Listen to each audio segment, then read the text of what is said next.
তারেক রহমানকে স্বাগত জানালো লাখো নেতাকর্মী। বিমানবন্দর থেকে ৩০০ ফিট পর্যন্ত সবার ভালোবাসায় সিক্ত হন বিএনপির ভারপ্রাপ্ত চেয়ারম্যান। সমর্থকরা বলছেন এ শুধু নেতার প্রত্যাবর্তন নয়, রাজনীতির এক নতুন মোড়। তাদের আশা তারেক রহমানের নেতৃত্বে ঘুরে দাঁড়াবে বাংলাদেশ। এই উচ্ছ্বাস ১৭ বছর জমে থাকা ভালোবাসার বহিঃপ্রকাশ। বিএনপির ভারপ্রাপ্ত চেয়ারম্যানকে বরণ করে নিল লাখো সমর্থক নেতাকর্মী। এক ঐতিহাসিক মুহূর্তের সাক্ষী হল ঢাকা।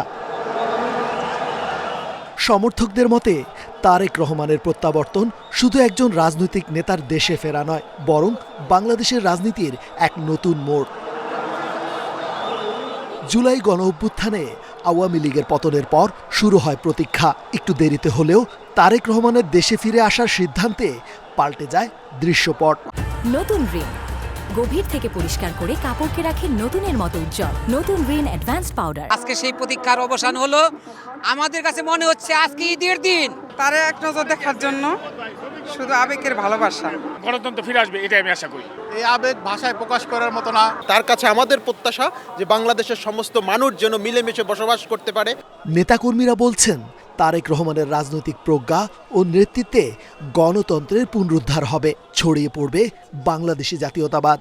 ভালোবাসার বিশ্বাস থেকে আমরা সবসময় ভেবেছি যে না, তারেক রহমান অবশ্যই আসবে। জনগণের জন্য আমাদের দেশের মানুষজন অবশ্যই ভালো কিছু করবেন এই প্রত্যাশায় আমরা ওনাকে কাছে রিসিভ করতে এসেছি। ফ্যাসিস্ট হাসিনার যে শাসন ছিল সেটা আর থাকবে না। এখন এটার পরিবর্তন হবে আমাদের জনগণের মাঝে। তারেক রহমান আসছে, এই আবেগটা সারা বাংলাদেশের মানুষের। ভোটাধিকার পায়, গণতন্ত্র পায়, মৌলিক অধিকার পায়, তাহলে এই পরিবর্তনটুকুই বাংলাদেশের জন্য যথেষ্ট বলে আমরা মনে করছি। তারেক রহমানের প্রত্যাবর্তনে মানুষের প্রত্যাশার পারদ উঠেছে সর্বোচ্চ চূড়ায়।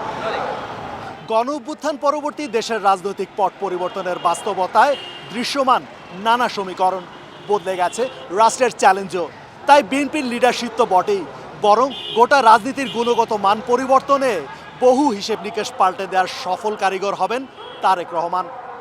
এমনটাই প্রত্যাশা সাধারণ মানুষের। রেজওয়ানুল হক, ইন্ডিপেন্ডেন্ট নিউজ, ঢাকা।